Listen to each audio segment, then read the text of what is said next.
Hello and welcome to our latest edition of the Catch-Up. Today's guest, none other than 4 times world champion, all-round living legend and pioneer of the white flat cap that he is donning so lovingly in this studio, Mr. Bob Nudd. No introduction needed. Thank you very much, Bob, for being here. Hassan, that's an incredible introduction. Honestly, mate, I couldn't do enough superlatives to describe you and your career. So, essentially, Bob, in concept, I'm going to ask you loads of questions, which are on these sheets of paper here. Yeah. You're going to give me loads of juicy gossip, details, and general pulling little facts from your career, ridiculous experience within the angling world. Be as frank, open, and controversial as you like, all right? No problem. Like that. Right, first question. Let's start at the beginning. How did you get started in fishing, Bob? Well, when I was young, a long while ago, a little bit before your time, there was nothing. You could go fishing, football, or cricket. That's all there was. Right. There was nothing else. And I had a couple of bullying elder sisters that took me fishing. Sisters? Older? Bullying? Yes, they were. And one younger, and she was okay, but my 2 elder ones. But they used to take me fishing. And But that's they how took I you started. fishing? But there was nothing else. There was nothing. There was no games, was there? No computer games, no nothing. So what you had to make. Yeah, stuff to do. You had to make it yourself. But it's interesting that your sisters took you fishing. That sort of leads me on to my second question. What were your angling influences? Obviously, early doors was your sisters, but I'm guessing that over a period of time, as you got older and progressed, there was probably more people that influenced you in terms of angling, or not? Yeah, probably not so much, but in the angling world, probably the heroes, the Ian Heaps. Yeah. Don't know if you know Ian. Yeah, Ian, definitely. Ivan Marks, Leicester legend. Kevin Ashurst. You know, they were the match fishing heroes, which I followed.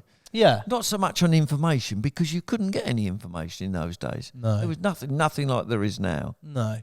What would you say captivated you with regards to angling? What was the one thing that made you, a lifetime angler, really? Obviously, there was a necessity to do it early doors, but why still be involved in fishing? Well, then what captivated you? How many children have you got? 2. Well, I've got 3, and there was about a year and a half between them. Yeah, pretty similar. 3 girls, and I had to go somewhere. I went fishing. Yeah, for some peas. To get out, Very honest. to get out quick and go fishing. But I, as I say, that was the only thing. But I love catching fish. Yeah. I like match fishing, but I actually get the pleasure from fishing, watching the float go under, the excitement of, are you going to catch today? Sure. I do like lots of action, though. Yeah. You know what I mean? You're more of a big carp man, and you can wait. I can't. I'm so impatient. Yeah. But a good match angler is the most impatient person in the world, because you always have to make things happen. Yeah, sure. You always have to feed and try and create this excitement in an area, and you're sat down and you have to bring the fish to you. Yeah. And you have to try and create this excitement in that area, and that's the real skill, I think, of match fishing. 100%, yeah, definitely, and it is all in a condensed period of time, so it is pretty intense. As our morning on the bank testifies, I'm shattered. How did your angling progress from that early start, going with your sisters, through to you getting involved in the match scene? I used to work I did work for a living in the past. I haven't had a proper job for about 40 years, but I worked for a company called Marconi's. Right. They're an electronics company, and I was an engineer, and then ended up teaching in a college.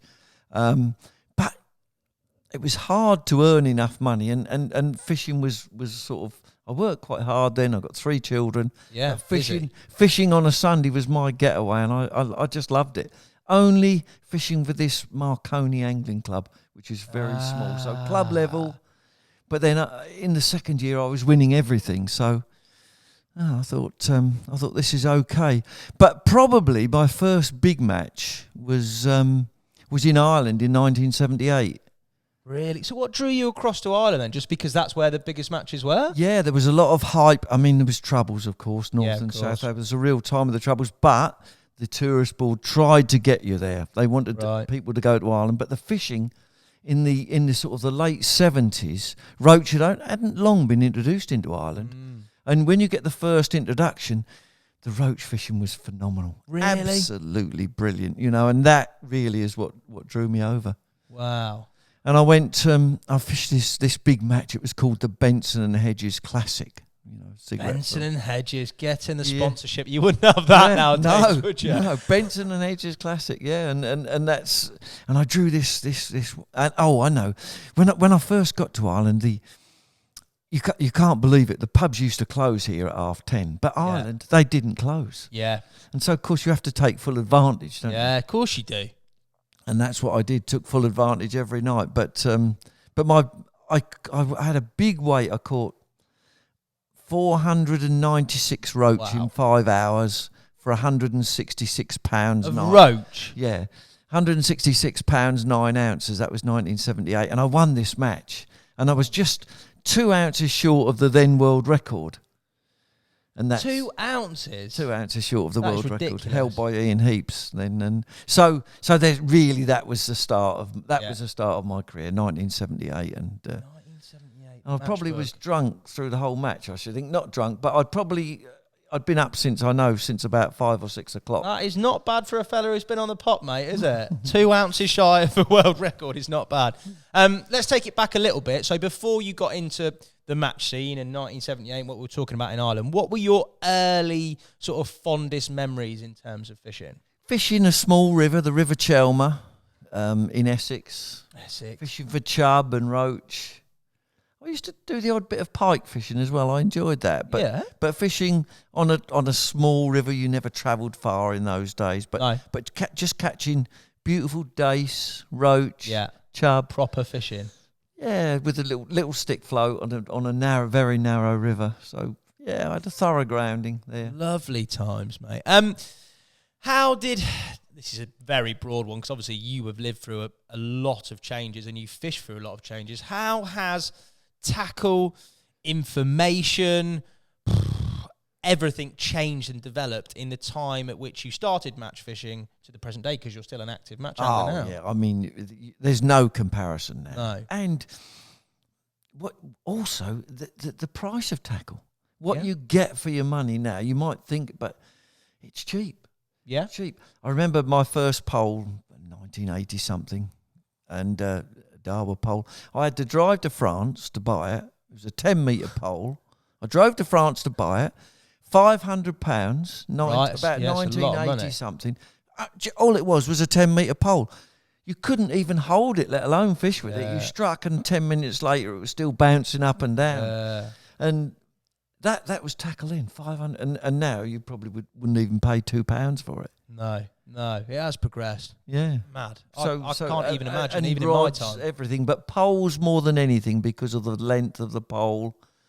You know, being able to handle if you them can reduce the weight and get the stiffness. Yeah. So you've obviously been involved in match fishing for the sort of latter part. You've grown into that side of the sport, as we've said, from those beginnings.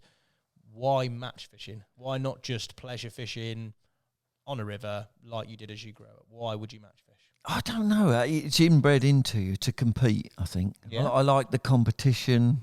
I like the thrill of the competition. I probably did want to get in the England team when I was younger, so to do that you have to perform well. So that was a goal from the start? From an early age? Yeah. I thought I had a chance, and I was the first southerner to get picked to fish for England. Real? You know, because northern anglers generally are better. Yeah, generally. Generally, northwest, you know, they are generally, they have more of a natural flair. And I think us southerners had to do a lot more preparation, a lot more work. It's just a bit harder up north, isn't it, Bob? Yeah. You know what I mean? I was lucky that poles had just come into fashion. Yeah. So the good anglers like Ian Heaps and Kevin, they weren't used to pole fishing then. No, so it's a level playing field. Exactly. So I got in on that first wave. That's really where I managed to creep in unnoticed and catch fish. Brilliant. Your career in terms of fishing. So you said there earlier on in the interview you haven't worked for about 40 years. No, I didn't say that. I said I'd not had a proper job. There's a difference. Misquote. Strike me off. How did that develop or come to be that you could be in a position that you can technically not have a day job and fish, and you can just fish throughout the course of it. How did that all come about? I think it's just fate sometimes. Just fate. Yeah, winning that big match in Ireland. Then I got picked for England. Getting a good sponsor. Browning have been a brilliant sponsor for me. They've with tackle and equipment. Sure. And a salary. They've been very good. So that enables you to do that. And also, I've made a lot of fishing programs. There wasn't so much social media, so videos and DVDs were more in demand. Sidney, we were only talking about this earlier today, weren't we? The old coffee-stained potato.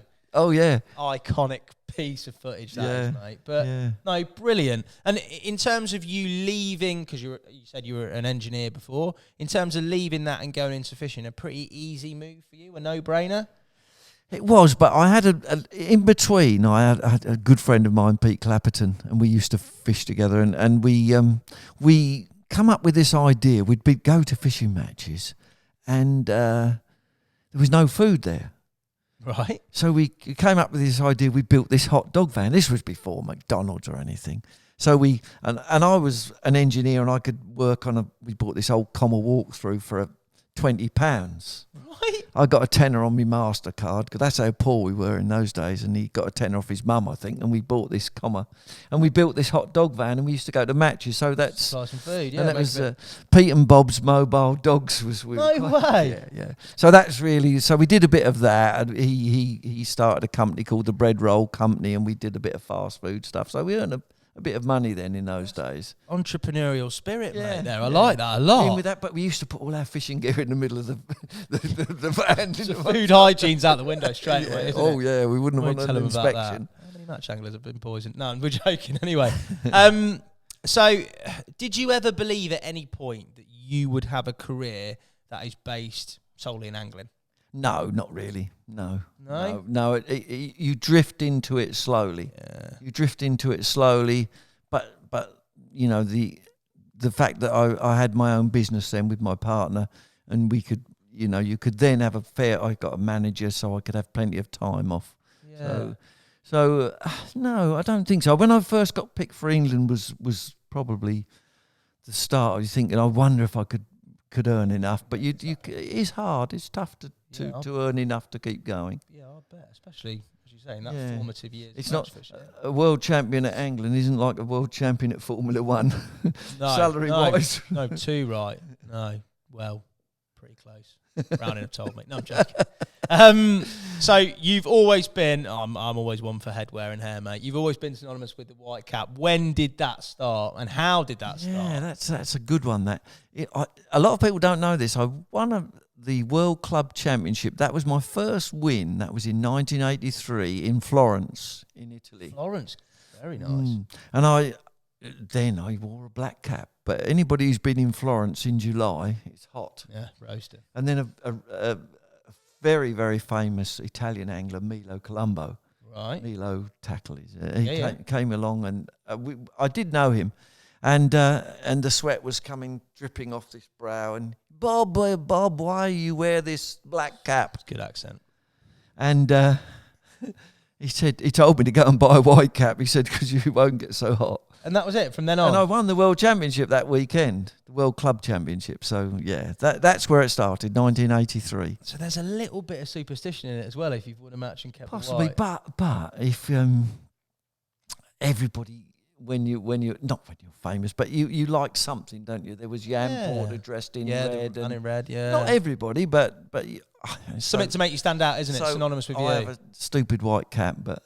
No, it's not stupid at all. I love it, But it wasn't stupid at first. No, I love it. No, it's very, as you said, it's synonymous with you, isn't it? People would single out Bob Nudd, 4 times world champion, white cap. Yeah. Job done. So, Bob, you've had a long relationship with Browning as a brand. How did that first meeting, if you like, with the brand come to be? And why have you pretty much exclusively stayed with the brand up until this point? It started with another good friend of mine who used to import Browning products. So he was just an importer of Browning.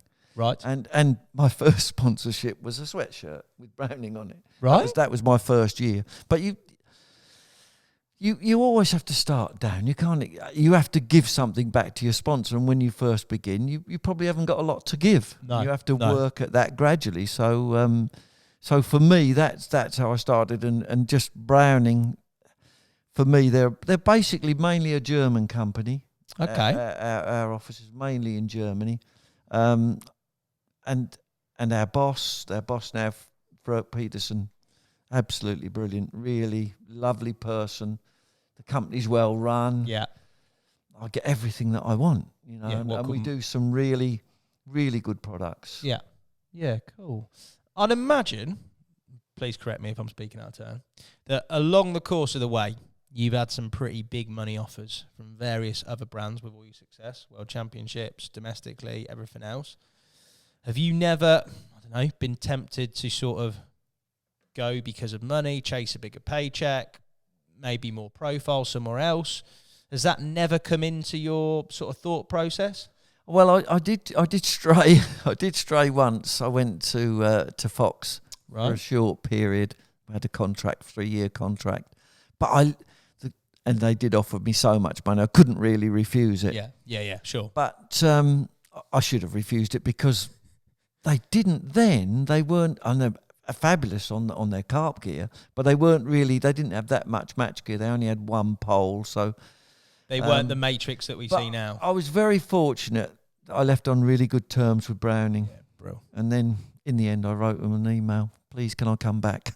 Did you really? Yeah, I did. Yeah. Which they said, yes, I'll have you back. Yes, did. Pretty went useful. back for a meeting. Yeah. So it was good. But we left on good terms, and we remained good friends all the way through my other things. So they nice. Yeah, nice. And in total, how many years is that? Let's get away these 3 years at Fox. I've been 30 years with Browning roughly. They presented me with a pole last year, and they actually got it embossed on the pole. It was a Zeiton, a Z16, one of our latest carp poles, and it got 30 years. And I got a picture of me with my cap. Oh, mate, that's a lovely touch. 30 years. I'm 34, so that's impressive, Bob. That. What was it like to be selected for the national team, and also then to fish your first international? Could you describe the feeling behind that? Yeah, my first international was with a manager just before the most famous match team manager, Dick Clegg. Yeah. But there was a Stan Smith, and he picked me for a home international in tennis player Stan Smith in Scotland. Not the same one, but he picked me for a home international in Scotland, and I won my section and fished well, fishing a slider, catching roach. That was your first international. You won it.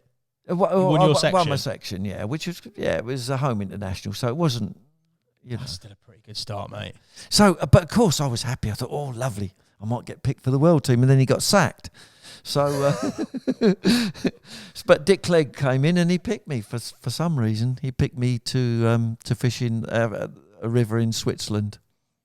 And how did that go? You first? Really good, really good, selection. Really good. I was top performer from England. I'd second in the section with just under £10 of dace. Wow, £10 a dace is a lot of fish. No? Yeah, it was on a difficult river because it was flooded and you had tough conditions. Yeah. So I finished second, and I was in for the next 20 years. That's what a career. What's it in those big international matches when you're, I don't know, close to winning an individual gold, when the team's close to winning gold?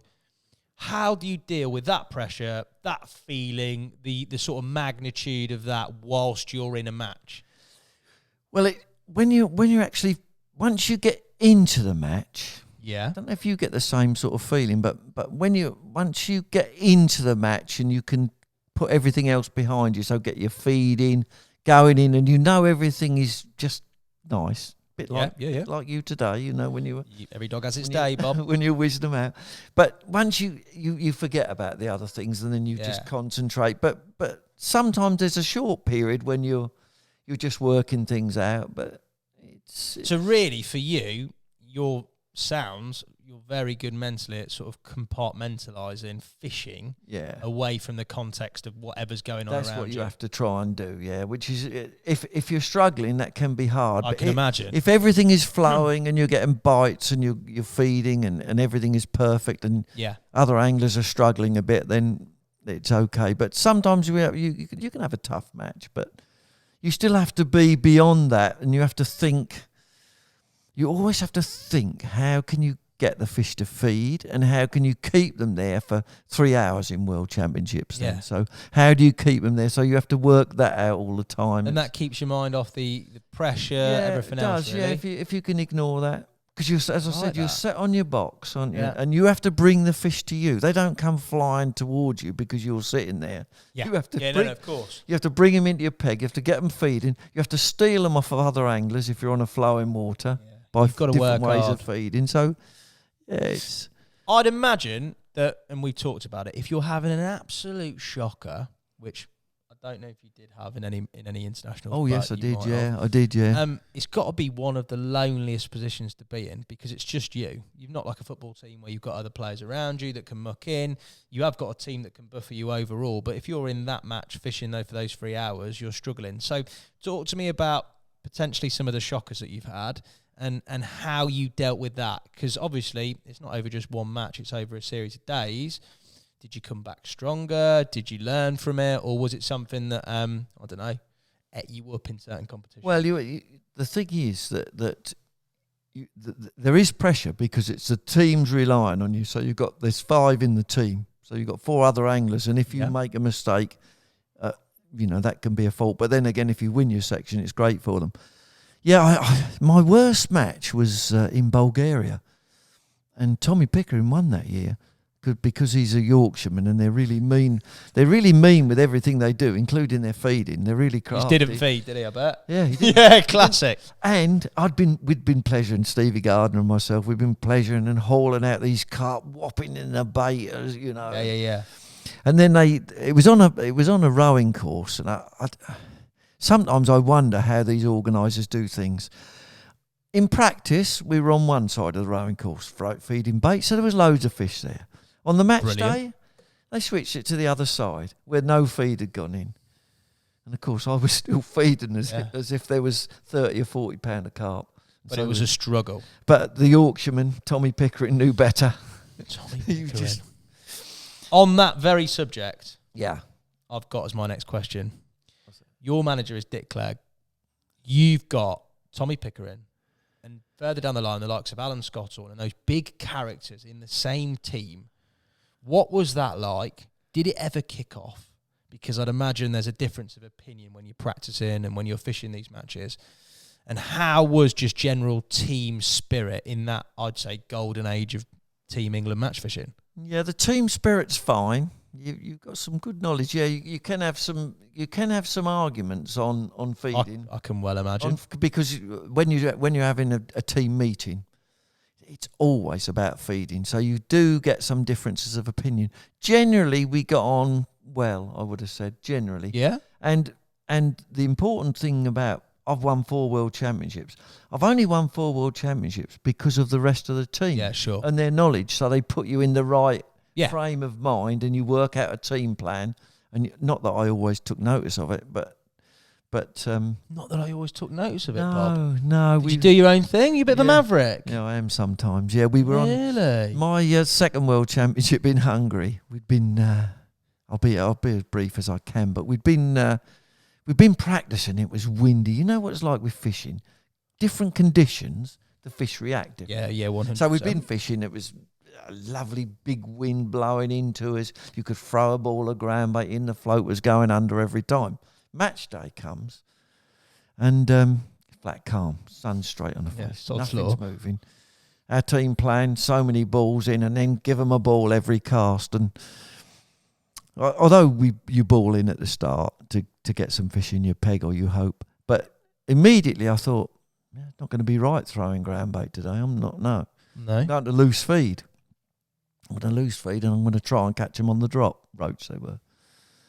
And of course, everybody else is throwing ground bait, and I'm just loose feeding it, maggots and casters, and catching roach on the drop. And I won the section with 13 pounds.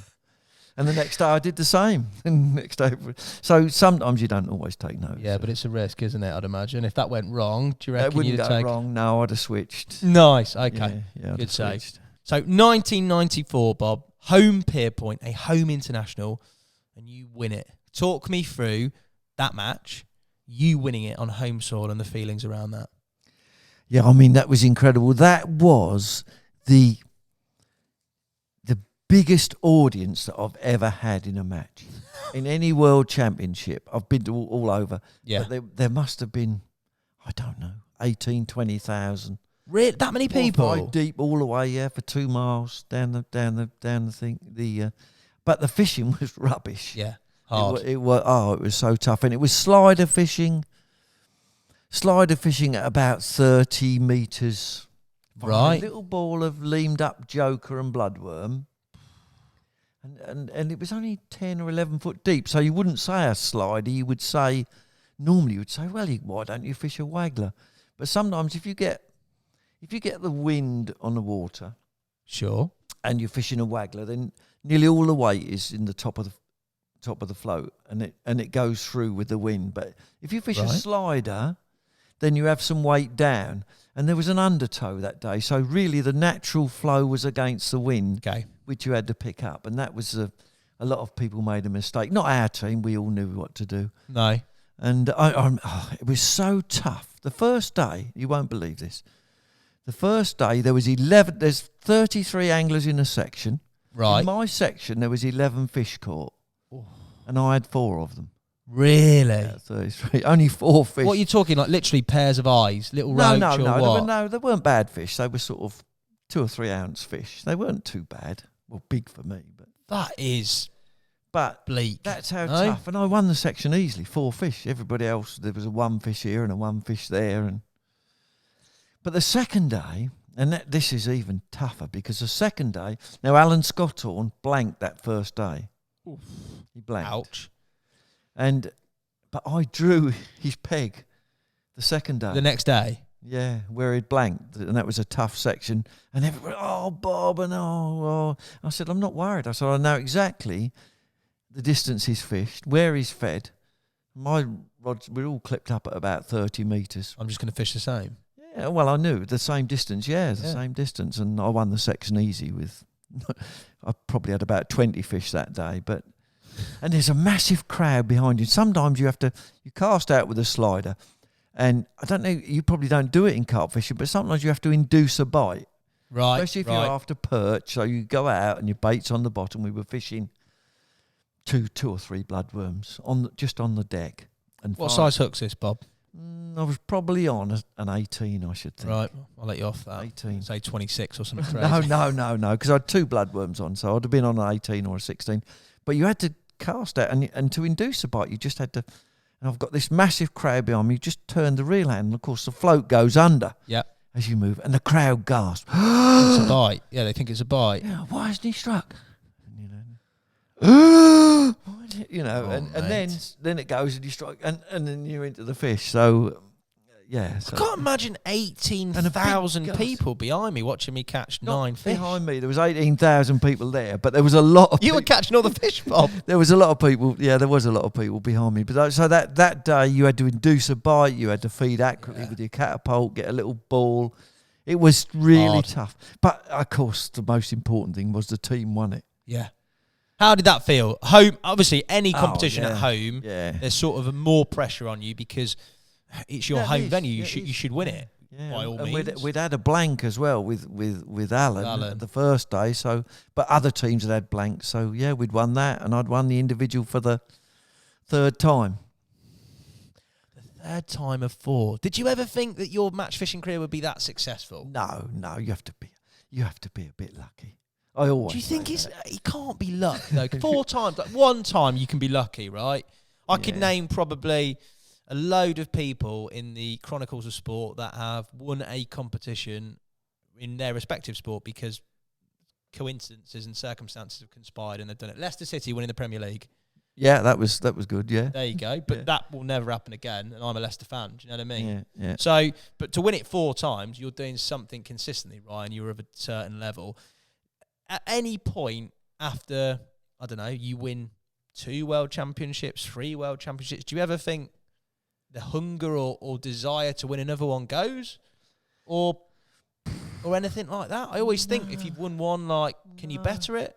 No, it doesn't. I mean, you're still always living the moment. You know, this is a match that you have to try and win. You have to try and beat the other anglers. You don't really think about the final result when you're fishing. You're just fishing to win your section or whatever. But you don't think, oh, I'm going to be world champion. Or that happens. That comes from winning 2 sections usually. Yeah. Usually you have to win. My 4th one, it wasn't. I had a 2nd and a 1st, but most of them you have to win your section, 30 odd pegs. It's a bit easier now because they're smaller sections. But yeah, sure, 33 in a section is a lot. But I think in those days, I think the angling ability now of other nations is really shot up. Right, okay. You know, the competition now is much tougher. Sure, Russians winning, Polish and Hungarian across the board stepped up. Yeah, much tougher. Tough question. Your best international fishing memory? Because you've got 4 wins there. Yeah. God, that is hard. I think possibly you would have to say Home Pier Point, but the fishing was tough, technically very difficult. But also, my last one in 1999 in Spain on the Castrian Channel, and I still hold the record for the most fish ever caught in the World Championship. No, I didn't know that. Yes, yeah. I've not done my research. Slap on the wrist. Nobody's ever caught more weight than me in a World Championship than no in, way. In 1999. What was the weight? That's just about 70 kilos over 2 days. Well, easy lot in a World Championship, but I suppose there to beat the Spaniards on the home water when there was lots of fish and you really had to be aggressive. Yeah, almost swinging in pound fish, not quite. But they were coming through the air. Giving me that finger to say I wasn't there. They were coming through the air. You know? So it's incredible, really mate. Tough. But once again, it's about feeding. Yeah, it's about feeding and getting the fish in the right spot. It's always fishing and it must be the same in your sport in big carp. It's always about how you feed that area to get the fish to come in and be happy enough about what they're doing that they take your bait. Yeah, there is. I think it's just the intensity of it. Like that the fact that you're fishing over such a short period of time in an environment with 33 anglers competing pretty similar is just like magnified, isn't it? Because it's not just necessarily you versus a big fish. It's you versus the fish and everybody else aside of you. And you have to try and steal their fish in flowing water. Yeah, exactly. So it is, it's do everything. Work. And I heard you talking today when you were fishing. You have to be smooth. You have to be fast. Yeah. Without being stupid and having things going all around you. You have to be just nice and everything has to be calculated. Make sure you don't miss the bite. It's tough, mate. It is tough. Yeah, well, so not that tough. It certainly is. I'm telling you it is. So, yeah, fair play to you. Right. This is a funny one. According to various sources, 1991, you technically won the BBC Sports Personality of the Year vote, but there was an Angling Times poll to get you to be BBC Sports Personality of the Year, you were thrown out. Yeah, so you would have been essentially, and I don't think anybody in fishing, not even like Phil Taylor in darts, really has been escalated to the level of mainstream sport, football, and the likes of that normally are nominated there. How did that make you feel, and how did you deal with the sort of attention or fame? It is fame of sort of being elevated to that standpoint. Well, yeah, it was really, don't forget, how many people vote on these things? And of course, Angling Times run a thing, vote for Bob. So of course, hundreds of anglers vote. And I did get more votes than anybody, but was it real? Could an angler ever win that? No, I don't think so. Why not, Bob? Because angling then wasn't televised hardly at all. So, no. they'd be saying, Bob who's this Bob Nudd? So you can't, I knew that you couldn't have it, so it didn't worry me. I wasn't bothered, and it didn't alter my ego at all. Not that it's ever altered. I've always been the same. Very down to earth, Bob, for what you've achieved. Did you see a difference in terms of like being recognised more? Oh, probably more. Yeah, definitely more in mainstream journalism as well. More than you would do from national newspapers and such like. Yeah. So moving on, obviously you left the international scene. Why leave the international scene? And have you ever thought about going back as maybe a manager or a coach or anything else? No, well, I'd been with England for 20 years, and there's other anglers coming through, better anglers. So it's an age thing, isn't it? You're probably still on the ball. You probably can still win, but that's... that just happens. 20 years is a long while. It's a long time to fish for your country. Yeah. So that I never retired. They can still pick me again if they want. Yeah. Because once again you get people phone. Oh, I heard you retired. I said no, I've not retired. They can pick me if they want to, but they've got lots of anglers to pick from now. Getting picked. Would you ever consider something like managing the team? No. That's a straight no. No, not in a million years. Too much hassle? No, I love catching fish. No, Yeah, I'm good not going to be point. wandering around watching other people catch. No, yeah. I do respect. I like that. That's a good answer. I do respect the people that do it. Yeah. No way in a million years would I be chasing around after other anglers looking after them. No. I do I respect no that. Way. I respect that. I would be very much the same myself, I Would think. you? Thinking about it now, yeah. You want to fish? Yeah, I'd like to coach people and stuff, but to manage people would be very difficult. Yeah. I didn't say in your intro, as much as I tried to, I didn't need to hype it up as you are a legend. You're an MBE. Yeah, MBE, which is... How was going to the Palace? How was the news of being on the honours list? How did that all go down? Fabulous. MBE, for those that don't know, it means Honourable Member of the British Empire. The British Empire, yeah. And the actual Queen was there the day, and she pins a medal on you. I'm fully aware. I've not got one. I mean, if she's watching the Queen, I'll take it. But you actually get a medal, and she pins, and she talks to you. What did she say? What was the Queen's conversation with you? She was asking me about my travelling, how far do I have to travel, and a little bit about my fishing. She obviously has somebody with her prompting her on this. What did she ask about your fishing? Well, about what sort of fishing I liked, and how far, and did I have to do a lot of travelling. Yeah, it was good. Really? And then... little chin wag on the old... Yeah, cool. And then, World Championships, they pin the medal on, and she's on to the next one. But brilliant. Proud moment? Yes, very proud. I mean, you have to be... Yeah, you do have to be. It's an honour. And what was the... And it's for my services to angling. And absolutely. that's what the honour was for, and probably put forward by Dick Clegg or by the National Federation of Anglers as it was then. It's the Angling Trust now. But obviously you're nominated. You don't know anything about it. No, of course not. Until you get that wonderful letter. That is, you are more than worthy of that, mate. Absolutely mega ridiculous. 20 years in international, the stuff you've done for anglers is unreal. We were all reminiscing, the crew, about programmes and various bits of media that we've seen of you in the past, mate. You've inspired a lot of people in terms of your angling. So, yeah, that is mega. The least they could do is give you an MBE. Probably a knighthood next year. So what are your views on the current England national team setup with the development of the ladies team, the feeder team? What are your thoughts on all that? Yeah, I mean, we've there's one thing about English anglers are still amongst the best in the world. I said other nations were coming up, but if you look at the actual individual anglers that we've got, sure, the Steve Ringer in the feeder and Phil, and then you've got in the actual match side, you've got Des Shipp, Alan Scottle, and you've got some Will Rays and all that. Will Rays, and Will and Alan were in the same team for a few years. Yeah, so the ability is there, but there's something about English anglers. I don't know why.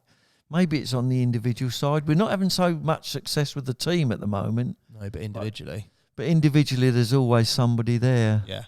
Which do well. So yeah, we're going everywhere, and I think on tackle and tactics, I think a lot of Europe develop things from us. We obviously copy them as well, but a lot of the innovation comes from England. Yeah, I'd UK. definitely say so. Yeah, no, good stuff. You've been involved throughout your career in TV, writing, more recently social media, YouTube, which is what we're doing now. Yeah. Talk to me about your career, media, and how things have changed, especially with the advent of social media, and you being involved in that now. You've always been good in front of camera. Has that been natural or not? Well, probably not in the early stages, but probably because I've done so much. Yeah. You know, you then, and you're brilliant at it, but you understand that you ignore all the cameras, Yeah, and of I'm course. talking to you, and I've been on the Wogan show. Yeah. Which was, you weren't born then, were you? I know Terry Wogan.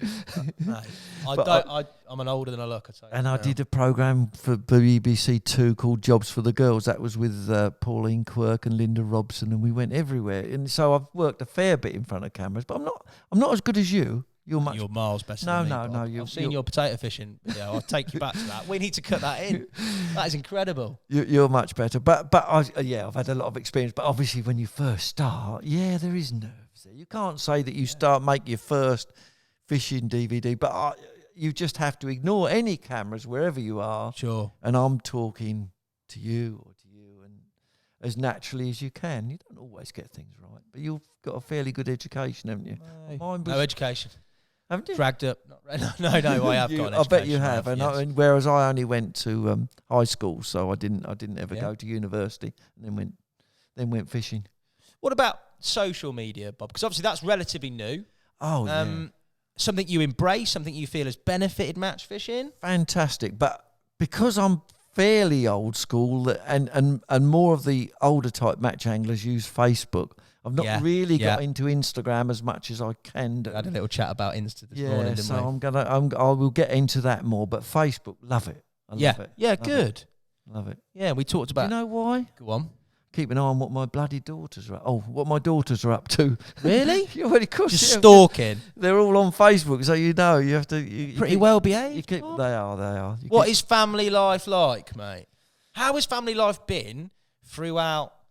Obviously, you having your daughters, them growing up, you being involved in travelling away, match fishing, and obviously, I mean, we all say it, carp anglers, it takes a lot of time, me going, let's say, for a 24-hour session, but if you're a match angler, you're prepping hook lengths, you're practicing, you're prepping rigs, you're doing whatever. There's a lot of time involved in that as well. Family life for a match angler is terrible. It's non-existent. You're away from your children when they're growing up. Now I'm feeling a little bit more of the guilt of missing all when they were younger. When they were younger. Although I used to take them fishing. Yeah. You're still away so much. I can imagine. You leave home at 6 a.m. You're back at 8 o'clock at night. You might be fishing 3 matches a week, at least all weekends, and I was working so you're away most of the time. Yeah, you are. So it is match angling. I think is probably about the most selfish sport there is. Yeah, I can definitely see it. Do you not think it? Yeah, I think a family person. I think it's hard. I think a lot of people struggle with that balance, and I think a lot of anglers with. But what do? You either don't go fishing, you look after your family. But then when they grow up, they leave you anyway. They go off with their boyfriends and get married, and then you. Has that ever been has that ever been a contentious point with the missus, with the kids? Have they ever brought it up or not? Or has it always been something that's just given? My dad is a 4 times world champion, legend angler, and he is going to go and do X, Y, and Z, and he's done that because that is what he's about. I think that's probably how they've accepted it more. Maybe not when they were younger, but but definitely now. Yeah, I think I'm fine with them. Nice. I'm sure you are, mate. How do you feel match angling has changed for you in recent times, the scene, if you like? And do you still get as much of a buzz as you did, I don't know, competing in those high-level internationals? Oh, yeah. I get the same excitement out of every match. Now, it has changed because now you're a little bit of a split between commercial anglers and your normal silverfish. Yeah, your natural venue stuff. Yeah, so there's a split. There's no animosity between whatever you do. No. But I tend now to fish a lot in Ireland, and so I've steered away a little bit more from commercials. But commercials, without a doubt, you know, they're the lifeblood now of our angling industry. Yeah. We need them. We need them. Yeah. And I still enjoy going, like we've been today. Yeah, brilliant. Getting Brilliant lots fun. of bites. And I get, you won't believe this, even any match, like Sunday's match, I had on our local river, there was 80-something in it. But I was still awake about 3:30. Yeah, in that the morning, giddy school kid feeling. And now, I'm going to do it. And you're up at 5 and prepare. Yeah. And you still got the same excitement when you get everything there ready.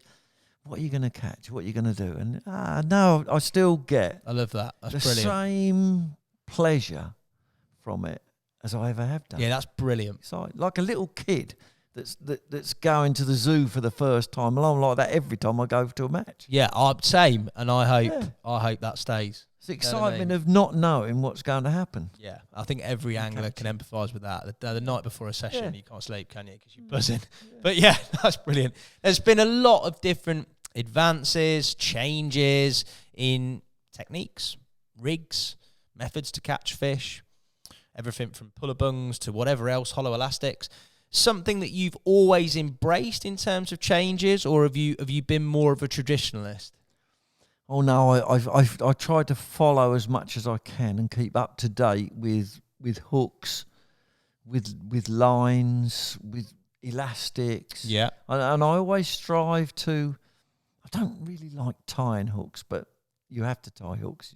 You do all your own, and I love making rigs. I love getting rigs for the poles to perfection and getting everything right. Yeah. I get a lot of excitement over that, and so preparation wise and working now, I just love. I don't really stop. I love all that part of it. So we talked about the scene and it changing. There's obviously been a lot of attention around big money commercial matches. So Fishermania, Maver match this. Have you ever been tempted to try and go more down that route rather than the natural route? Yeah, Fishermania is a fabulous competition, one or two of the bigger ones, but the only trouble is you have to devote so much time to it. Yeah. In going to you have to book in for all the matches and you have to travel a lot. And my real love is Ireland. Probably going back to that Those first early big days, match. yeah. But I just love the people. I love the tranquility. Just looking out sometimes on this beautiful, wonderful water, big open lock in front of you. And it's not quite the same as here. And I've just loved Ireland. So I've really dedicated, I now go 3 months of the year fishing festivals in Ireland. So that's 3 months of my life every year. Yeah. Is taking fishing a match almost every day. I usually go for 6 weeks in the spring, 6 weeks in the autumn, and you're match fishing a match every day. That's brilliant. For 6 weeks. But it is more about where you are, location, everything else. A bit of everything, and the people and the catches. The money's not bad. The money's okay. But if it was the money, you'd fish those commercials, wouldn't you? You would, yeah. If it was just an out and out money, yeah, you're right. You probably would. Nice. In your vastly experienced fishing life, what has been the funniest moment that you've experienced on the bank? Oh, can I give you one or two? You can give me as many as you want. I'll give you two. There was a famous angler called Frank Barlow, very famous, and his son Dean is now following in his footsteps. Really good angler. But I used to travel up to his at weekends sometimes to fish on the Trent. He lived at Nottingham. Nice. And stay with him and his wife and Dean and a few of them. Then we used to go fishing on the rivers. Anyway, he used to come in my car. I used to go to his, and then we used to go off fishing in my car. Anyway, he left 2 of his pole winders, winders with floats on. Sure. On the dash of my car. It was one of my older Mercs. Probably still had that registration number on it. That is a good plate, mate. That is a very good plate. And he'd left these pole winders, and they're fairly sharp edges on them, aren't they, these pole winders? But of course, I got up to he'd left them there and I got up to his the following week. I said, Frank, I used one of your, and he'd only just got into pole fishing. I said, I used one of your winders the other day, and his chest came out like this. He used to roll his eyes. He's a scary chap, mate. Did you, Bob? I said, yeah. I said, my windscreen was all iced over. I said, and you scraped off with it. scraped the ice off with it. I bet he was happy. And then there was another one, and it's still another one with Frank. Well, we were fishing World Championships in Belgium, and they brought out these new keep nets with, and they were to conserve fish. So instead of rolling your fish down the net, sure, you undid the bottom. There's two clips. Yeah. The twist, like, was it twisted? Twisted. I remember. And I bought mine back from Belgium. We'd had a good World Championship. I'd finished 5th, and Stevie Gardner had finished 2nd. And I got this new net. And Frank Barlow had organised this. We'd gone over I went straight to Ireland to fish the King of Clubs from World Championships. And Frank had ordered this match, 20 pegger on a lake.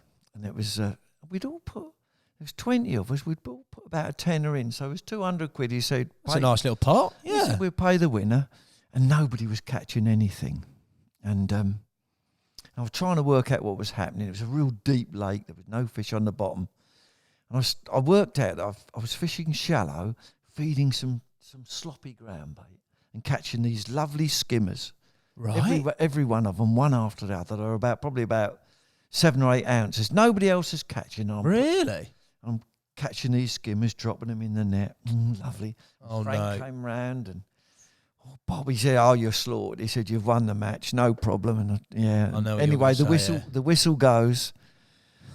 End of match, and the whole crowd is gathered, and Bob's there, ready, and you wait as a match angler. You wait till the last minute to pull your net out, to tip him into the scales. And of course, I whizzed my net out, and I hadn't done the bottom up. They'd all gone straight through. So what happened with the match? Did anybody catch anything? There was I think Will Raisin won it with one bream. Young Will Raisin was he was probably only about 14 years old then. And and of course Frank rolled around on the floor. That is a classic, to be fair, mate, isn't it? The pole. But the best one I think was the pole winder. Yeah, bless Frank, because he was so chuffed. You still in touch with Frank? No, he unfortunately died. Oh, bless Frank. Lovely, some good memories there, though, lad. Mate. Yeah, he was a brilliant angler.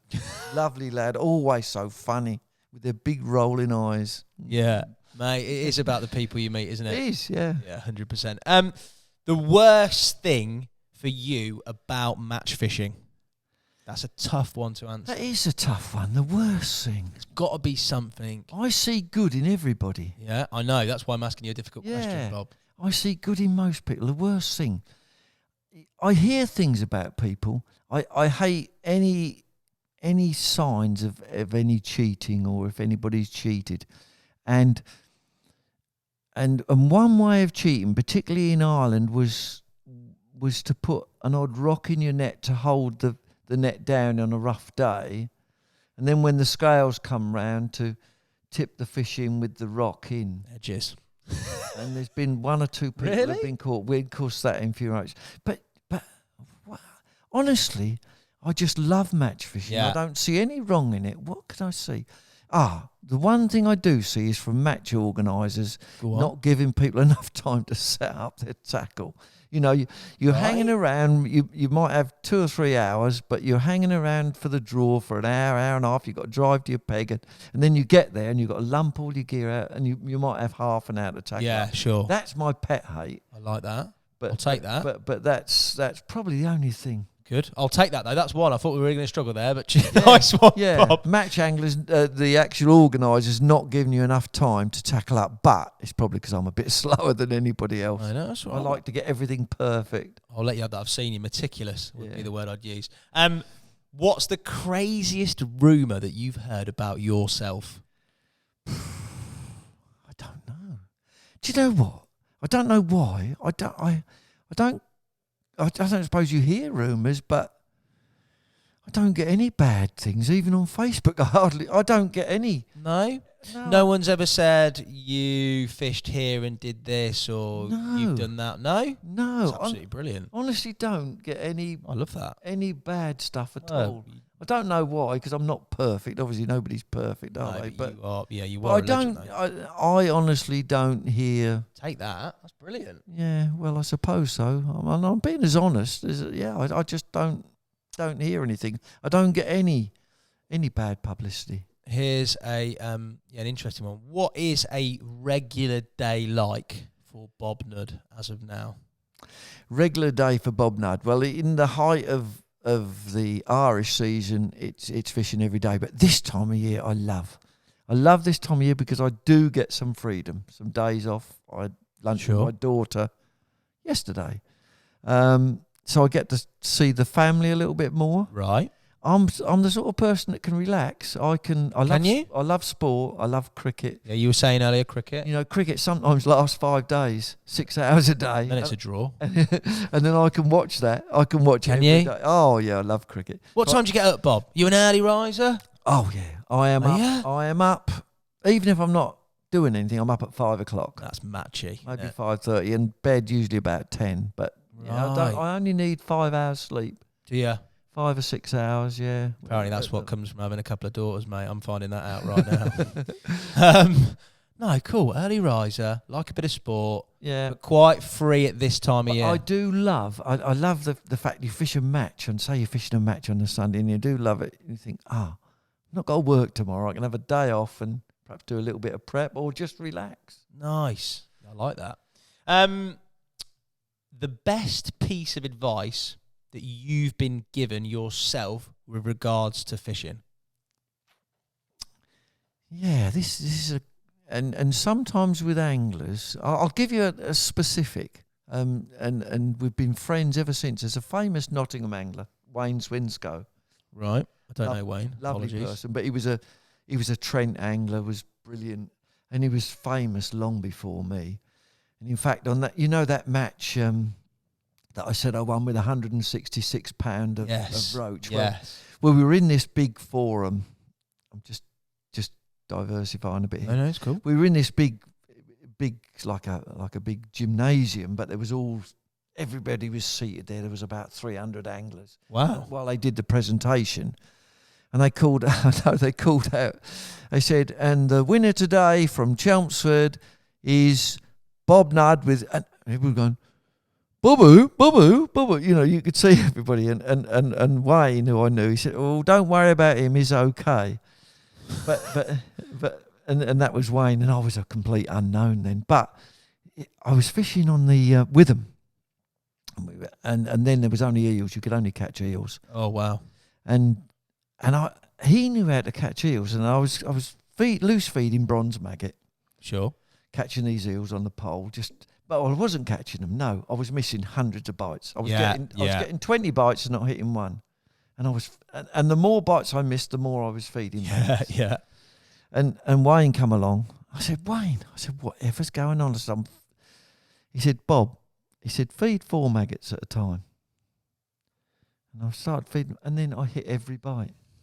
So that was just a good bit of advice on the technique of fishing. On the eels. He taught me how to feed for eels. I didn't know. A few bootlaces in my time. Would you know that? No. I think I caught them more by luck than design, mate, out the old canal. So for eels, and ever since then, that's been in my mind. That's there for me now if I'm ever eel fishing. When you're fishing for eels, just keep the bait down a few. I was catching them on the drop, would you believe? Eels. Can you catch eels on the drop? Eels. So that was it. Not much bait for eels. Nice. I'm going to turn the question on its head. Go on. What would be your best piece of advice for a budding wannabe next Bob Nudd or somebody who wants a career in fishing? Yeah, that's another. You have to work at it. You have to work with media, definitely. If you want to get a sponsor, you have to work with media. Sure. You do have to do a lot of work with preparation wise, but also you have to have a natural flair. So it's not for everybody, but no. I see anglers that are coming up and anglers' sons that are doing well. So it's obviously something that you can get taught. Yeah. You know, you can have somebody to teach you. But now, when I was younger, there was nothing. Angling Times in black and white. Sure. But now there's so much more social media, so you can, and that's why everybody's getting better. Yeah, the information and everything is out there, isn't it? Yeah. Yeah. Nice. Good advice. You've been a huge influence to so many anglers. There's 5 of us standing here that you definitely had an influence over throughout your career. And you are very much a pioneer of the match scene as we know it today. How do you feel, looking back nostalgically, about that, people saying that and people viewing you in that sort of light? Yeah, I'm pretty laid back, so it doesn't. I mean, it's still nice, but I am just me, the same as anybody else, Yeah. the same as you. So I try to keep on a level playing field. I try to treat everybody exactly the same, if they're a famous person or somebody who's just coming into fishing. So I think if you treat every person the same with respect, Sure. and without being rude or without making out that you're bigger than them, or Yeah, of course. never boast about anything, because fishing will always come back to you. You'll be on a peg one day when you'll get beat, Yeah. and another day when you'll beat somebody else, and you don't always get it right. No. You don't. It's the It beauty doesn't of matter. fishing, It's though, isn't it? water knowledge and feeding, and you don't. The water knowledge is important, and the course. more you get into it, and the more you know of water, then the better you become. You have to be a bit of in match angling, you have to be a bit of a machine. Yeah. So does everybody want to be a machine? You have to think, you have to go along that route that you fancy and that you think you're good at. But you do have to work at it. You have to work, 100% definitely hard work.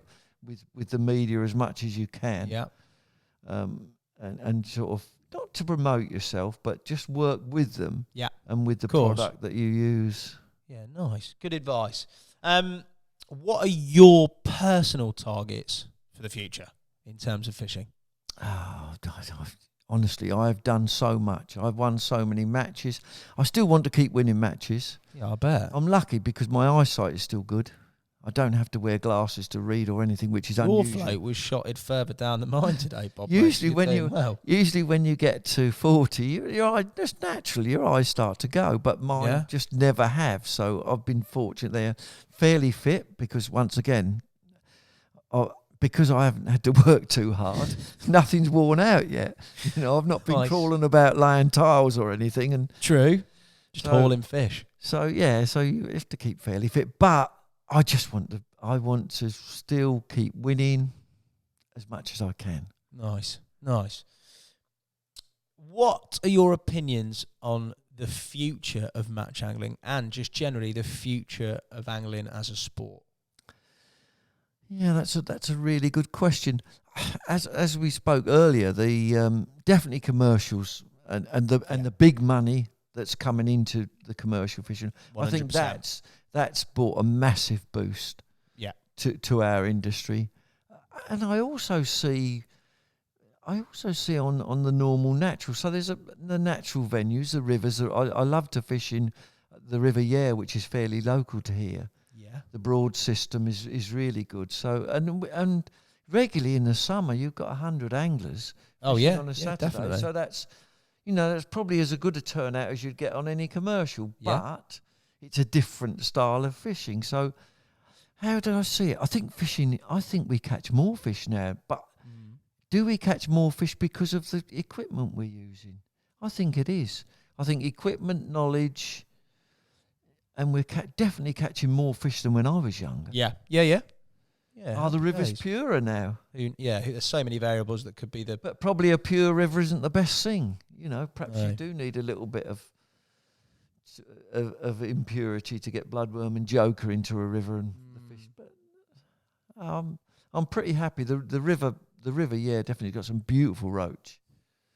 Big tidal river, technically very difficult to fish.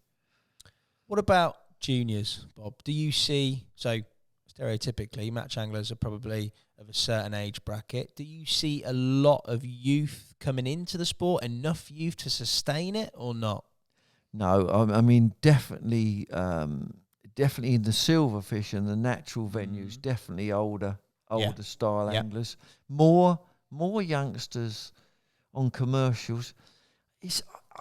I think there's probably still a lot of anglers. No, I think probably the younger anglers, there's so much more for them to do, isn't there? It's a different society, a different time, isn't it? And but is it reducing in? I don't know about the actual volume of sales in fishing. Yeah, sure. What do you think?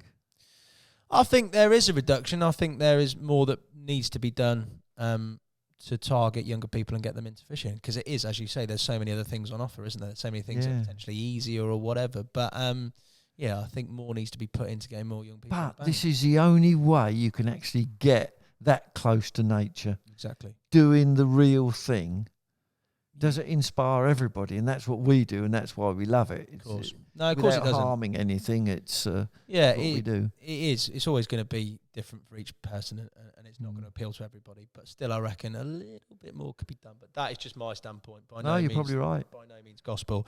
Do you get any other time to fish for any other type of species or do any other type of angling? Yeah, I do. I mean, more so. Yeah, in the past, I mean, I've done salmon angling. Yeah, you said before actually. Yeah, I remember. Yeah, in Canada. Very nice. On the Queen Charlotte Islands, when the salmon run down from Alaska, they run down in the Pacific Ocean. Wonderful fishing. That's the next interview, Bob. We'll get on that. Yeah. and I love sea fishing. Yeah, you said that to me actually. You said to me, do you ever go pleasure fishing? If I wanted to go pleasure fishing, I would go sea fishing because it's more unknown to me. Yeah, okay, I see. Really unknown. So I used to do a lot of uptiding on the Thames. Yeah, nice. Different aspect completely, isn't it? Cod in the winter. I like that. I like that little bit of switch up diversity. Yeah. Last question before we go into a quick fire round, which will be the end. You'll be pleased to know, Bob. That's fine. Do you have any regrets about your time so far in angling? Oh, none whatsoever. I consider myself to have been so fortunate, so lucky to be part of this era that I've been in and to maintain it for so long. Yeah. I mean, that's testament to you as well, though, yeah, Bob. Well, maybe, but to maintain it and to be, and I would say to be lucky enough to be there for that long, still involved in the sport, still involved in the media, I have absolutely no regrets whatsoever. I've loved every minute of it. Mate. Brilliant answer. I hope I can say that later down the line, mate. Right, quick fire round, Bob. So as quick as you can answer these questions, no hesitation. There's always hesitation in these. 3 words to describe yourself. It's the first hesitation. God, how can I describe myself in 3 words? That's just the test I'm giving you in a quick fire situation. I wouldn't know 3 words to describe myself. Cool. Nice. Calm. Nice. And, really fairly laid back. Very nice. Best angler you've ever fished with? You don't have to say me, I'm just here, probably. In the modern era, I think Steve Ringer. Nice. Best venue you've ever fished? Lower Lochern, Northern Ireland. Commercial venue or natural venue? I love a lake close to me, which is Decoy Lakes. Nice. That's a commercial. Last question, hardest one I think. What's your greatest achievement in life? Greatest achievement in life? I think just being here and being part of this scene, the fishing scene. Brilliant. Bob Nudd, an honour and a privilege to interview you, mate. Literally a legend. Thank you so much for your time. Hopefully we'll get out on the bank again, mate. Oh, yeah, want to. Hey, I've got to beat you next time. Well, get that on camera.